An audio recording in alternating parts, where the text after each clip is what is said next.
guys, this is Rise and welcome to another video. We had a user submit us some spicy battles with the Shadow ALOLAN Executor, and it kind of outshined the spice of the Shadow ALOLAN Golem. So your boy thought, you know, it'd be kind of fun to run Shadow ALOLAN Golem myself. And that's what we're going to do today. Shadow ALOLAN Golem, double grass.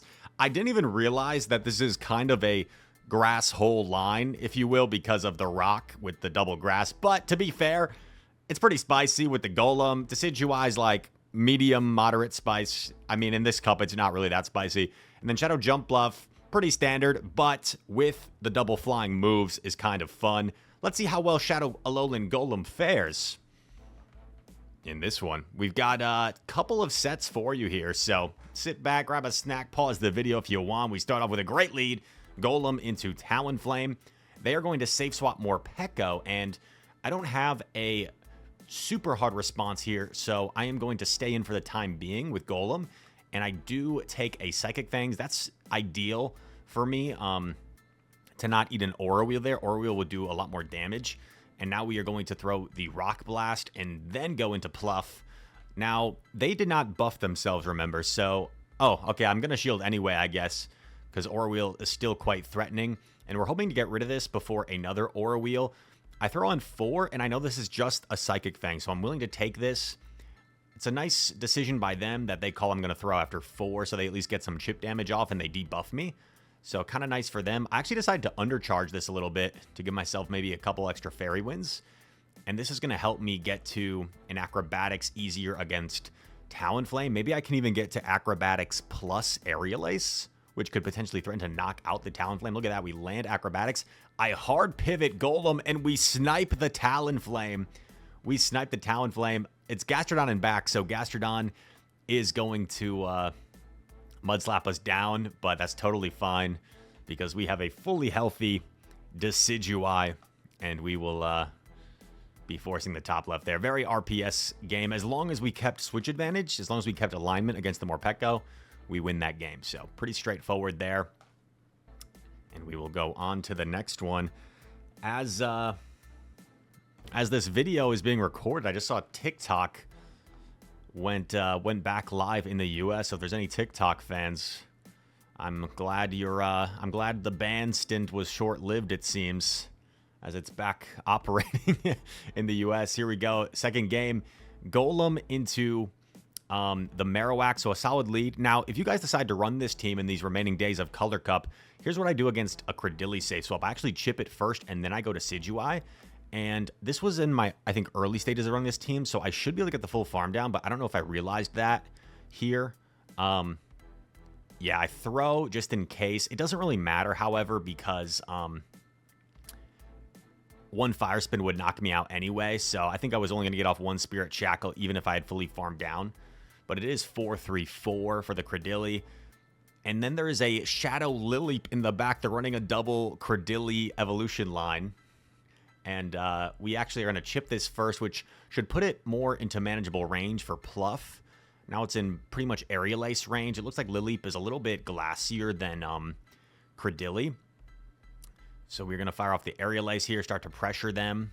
And the switch timers are a little bit desynced, so we do have to be a little bit worried about that.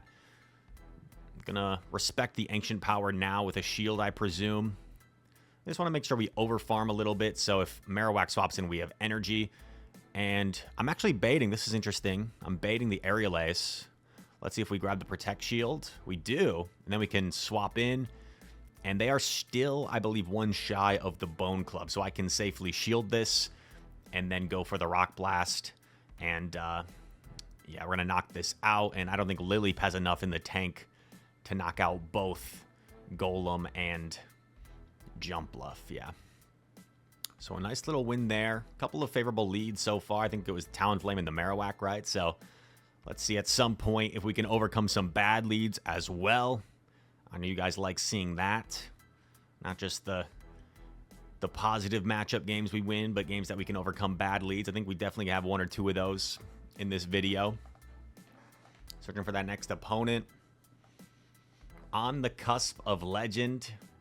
I think we're about to hit it on Monday. If you guys want to watch me hit Legend live, Watch me on on Monday on my stream. Here we go. Golem versus Abomasnow. They save swap Kingdra. Now, I could just go straight into Pluff here, but I kind of hesitated, so I decided to just stay in at this point and grab a Protect Shield first. They actually let it go. And at this point, I'm like, you know, I live in Outrage, and I don't want to use the shield, so this kind of works out. I get the farm down, I give less farm for the Abomasnow, and I'm just going to fire off the Acrobatics. I only get to one attack anyway, so might as well go for the heavy hitting Acrobatics. Boom! Knocks it out, and that's a pretty straightforward game, man. Pretty straightforward game with the Decidueye in the back. Yeah. Once again, as long as we kept switch that game, we're chilling. Only way we can really lose that is if Kingdra flips switch on us somehow. So some very favorable lines so far, but it's not always the case. One weakness you're going to see for this team, I'm sure we'll probably see at some point in this video, is Jump Bluff in the back can be kind of tough, because obviously Jump Bluff ahead energy is going to be tough for our own Jump Bluff, and then Decidueye does kind of struggle just because the Aerial Ace can two-shot, Acrobatics can one-shot, and we need like multiple Spirit Shackles plus Astonishes. Even double Spirit Shackle isn't even enough, plus the Astonish damage to knock out a Jump Bluff. So Decidueye really doesn't like that matchup one bit. Here we go, Sean G, the next opponent. By the way, the previous opponent was King OWT, who I think had a nice run in Birmingham this weekend, so shout out to him.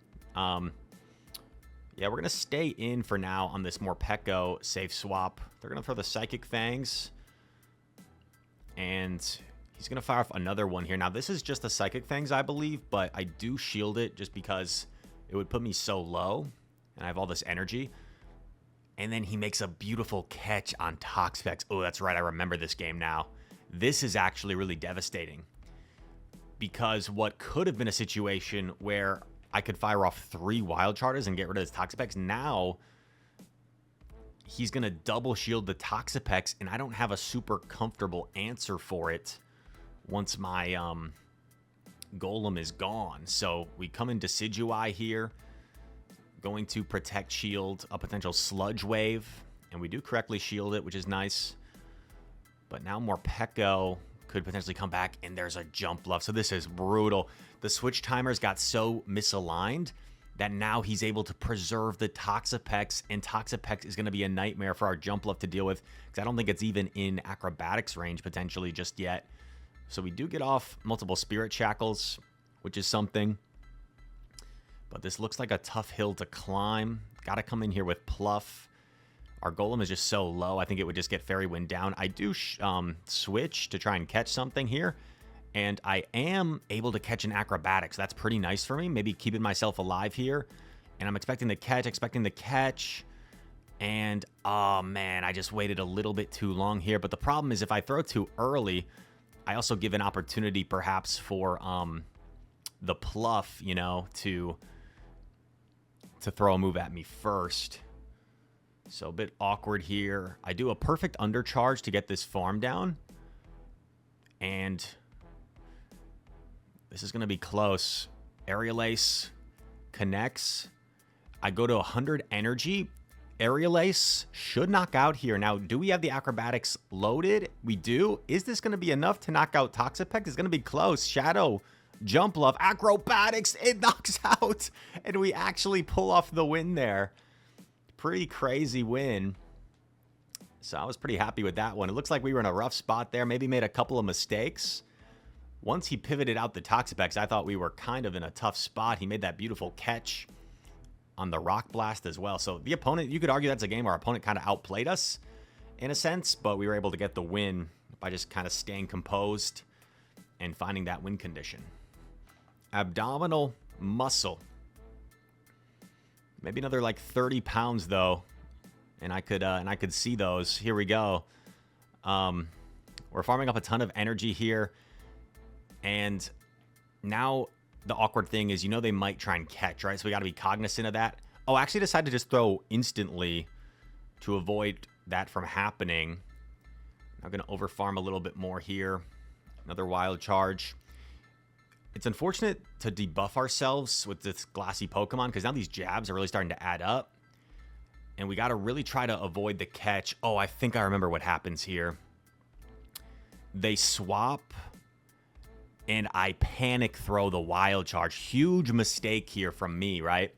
Huge mistake, because I could have just swapped in Pluff and knocked this out with an Acrobatics anyway, whereas I needed to save that wild charge for the Toxapex. So that is one of those situations where we were 4 times debuffed. We saw the Astonish user come in, and we kind of just panicked through our wild charge. So really bad misplay there from me. Expecting Toxapex to come back in now. We are going to fire off an Acrobatics, but unfortunately it's not going to be quite enough. And if they land a Sludge Wave on our Decidueye, that's going to be devastating. Do I come in Golem here? Oh, okay. Yeah, Abomasnow. You know what? Abomasnow in back maybe would have made this difficult either way. So I don't know if we for sure win if we play that better, because let's just take a quick second to think about. Oh, perfect. We got the mid set. So if I save the wild charge, I come in Pluff. I probably eat a Spirit Shackle. And then he probably, after I knock it out, comes in Pex, and then Pex maybe farms me down, and I'm forced to throw on Alignment, maybe right away, and then maybe he catches that on Abomasnow, and then maybe we're in a tough spot anyway. So I don't know if I guarantee the win, but I think I definitely played that poorly and could have played it better by saving the wild charge and going into Jump Bluff there. So always good to see what you could have done better in those games. Looks like we're stalling a little bit here. 2947. We're on the cusp. We're on the cusp. I have a feeling...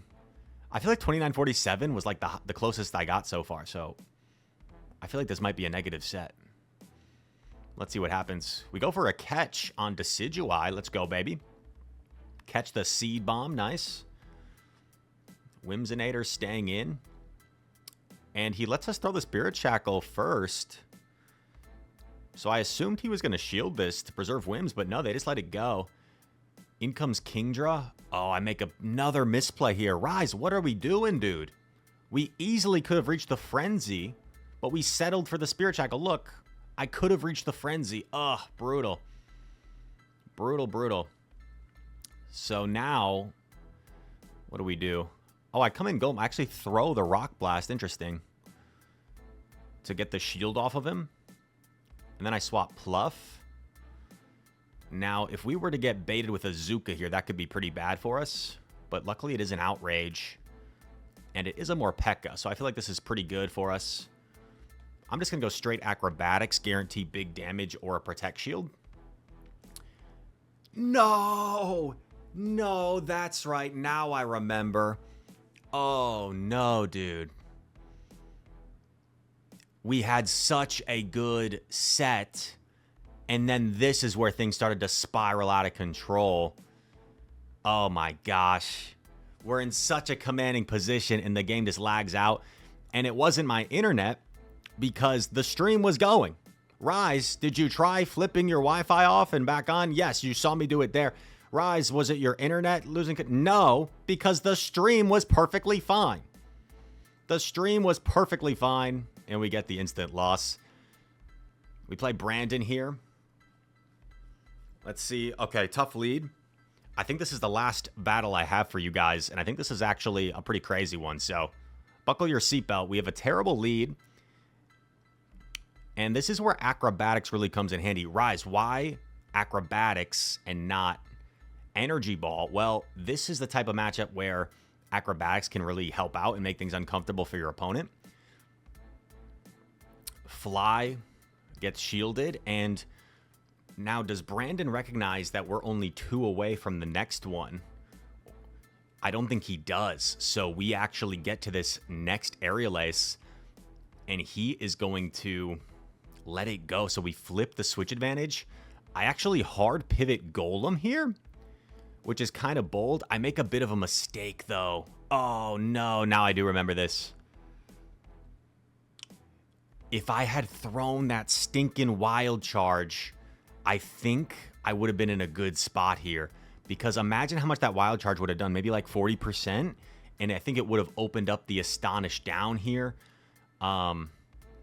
Yeah, brutal. And we could have gone for the double frenzy. Now I'm kind of forced to throw Spirit Shackle here before the next Flash Cannon, because Decidueye's glassy. Flash Cannon would do a lot.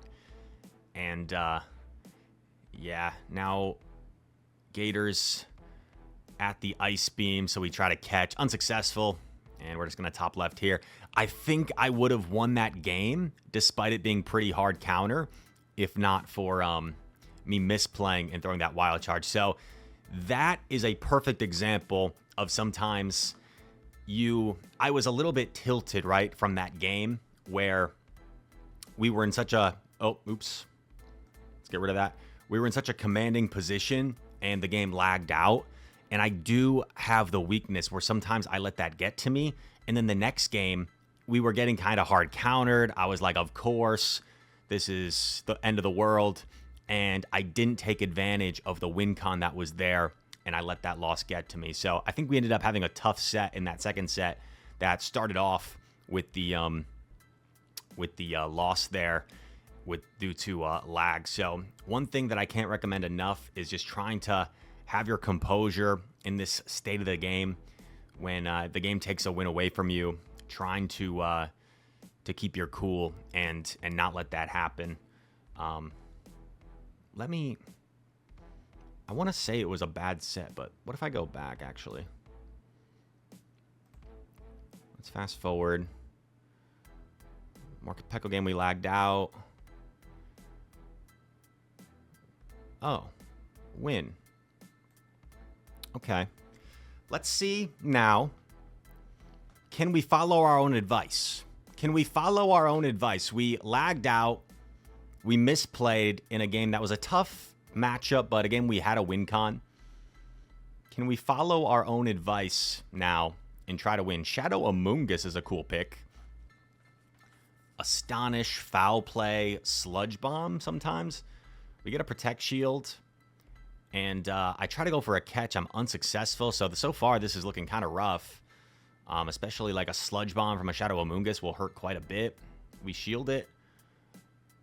In comes Toxapex. Yikes. So I'm kind of surprised that they actually elected to not come in Toxapex immediately. But we're just going to try and fight this out. We're in a bad-looking spot here. Shadow Pluff. Trying to fight back. And look, our opponent gets greedy. So we get a little bit of a break here. They didn't throw their Sludge Wave. They miscounted slightly. So we knock it out. In comes Amongus. And they wisely throw this before I get to the Aerial Ace. I'm going to let this go. It's Sludge Bomb. I come in Golem since I'm one off the Rock Blast. And I get another break. I win the chart attack priority. They're going to shield, so I am perfectly content letting this go. I doubt Golem even reaches another attack anyway. Grass Knot knocks out. Comes into Decidueye. And we really need it to be something that we can one-shot, but never mind. The game's over, right? The game's over, right? There's no point. Rise, just top left. Just top left. Rise, this set's not going your way. You lagged out, then you let it get to, then you misplay. Just top left. 0-3 start to the set. But, you know, what if, like, they're running double nuke or something? What if they're like, yeah, I'll just stay in case they're running double nuke jump fluff in the back. so they only get to one attack and then we win the game. Oh my gosh. Crazy game. I was going to make that in a separate individual like YouTube short. Now that shorts can be like up to 3 minutes. One final battle to end out the video, and we come back from a tough start to the set. We play against HVK here. It's going to be the Golem mirror match. And can we save a 3-2 set after a tough start? The odds against us. Can Rise keep his composure? Can we win the set? We're going to shield up this matchup. Golem can be a little bit problematic, so I like to try and get rid of it as much as I can. And now, this is a matchup that we learned from playing it wrong a few times. In the past, I had Rock Blasted here and then swapped, and that wasn't enough damage to put it within Aerial Ace range. So I'm hoping the extra damage from the Wild Charge can help make an Aerial Ace knockout here. Going for the Aerial Ace now. Super effective against Amongus. And it doesn't quite knock out, but the 2 Fairy Winds does. That's beautiful. I might just blind Acrobatics here. Since we know there's a Golem waiting for us. This is double resisted, but I mean, still could be threatening. A nice no shield from them, and in comes Pluff. Now, we had a little bit of a head start here. Do I call an Aerial Ace here? No, I shield. And we do get to a double Rock Blast. So we're just going to go for double Rock Blast here. Make sure we get some solid chip damage off. I wasn't sure if I could have reached that Wild Charge or not. And now he actually throws the Aerial Ace. That might be a little bit of a bailout for us. That might be a little bit of a bailout. They're going to connect on a charge attack here. Aerial Ace, not going to be quite enough. And I don't think Pluff is going to reach another, so I just throw this instantly. They swapped out. I think they had a charge attack banked, but they overthought it. And I actually got really lucky to win that game, because I think they could have just combo played me, because I wasn't there yet. But instead, they tried to swap in, and that allowed me to actually CMP them because of the one-turn swap. So this was one of those sets where we had a really brutal start. Oh, no way. I have another game.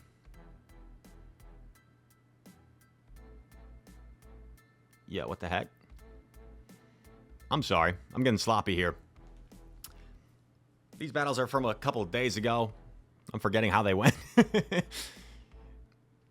We're calling a conclusion of things too early. There's like so little time left on the video. I feel like this might be a short one.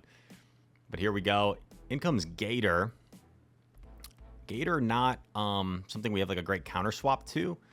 He allows us to throw first, which is nice. I'm going to stay in momentarily. I mean, what am I really going to swap into? It's not like Decidueye really wants to see this with the super effective Shadow Claws. So I'm staying in. And I'm focusing on good timing here, so I don't give him free energy. We're going to do one and throw, and I think I would actually see him. No, I would actually get there one before, I think, so he recognizes he has to let this go. He comes in Azu, so I'm going to get off a free Wild Charge here before I go down, and I'm going to pivot into Decidueye, knowing he probably gets out, and this is perfect. Shields are down. I can go for the Spirit Shackle, and I still have Pluff to deal with Azu. Pluff can live one Ice Beam if need be, and Whack doesn't even get to a charge attack, so pretty convincing win there in the final game of the set. And as I was trying to say before, that was a great example of a set where we got kind of screwed out of game one due to lag. And then game number two, I misplayed with, it was a tough team composition, but I think I should have had it if I just did one simple thing differently, which is always the most rough, right? When you know you literally could have just done one single thing differently and you would have won the game. But we didn't let it get to us. We stuck out game three in a situation where I could have top lefted, but we like thought of what if they're running double nuke, and we actually won that. So it was a good example of a set where like things were not going our way, but we kind of stuck it out, grinded it out, and we actually ended with a 3-2 set. So that was a pretty cool set there. I hope you guys enjoyed this video and took something from it. If you did, make sure to hit that like button for me. Subscribe to the channel if you're new around here. Comment down below. All comments are appreciated. And all that said, thank you so much for watching. Hope to see you in the next one. Peace.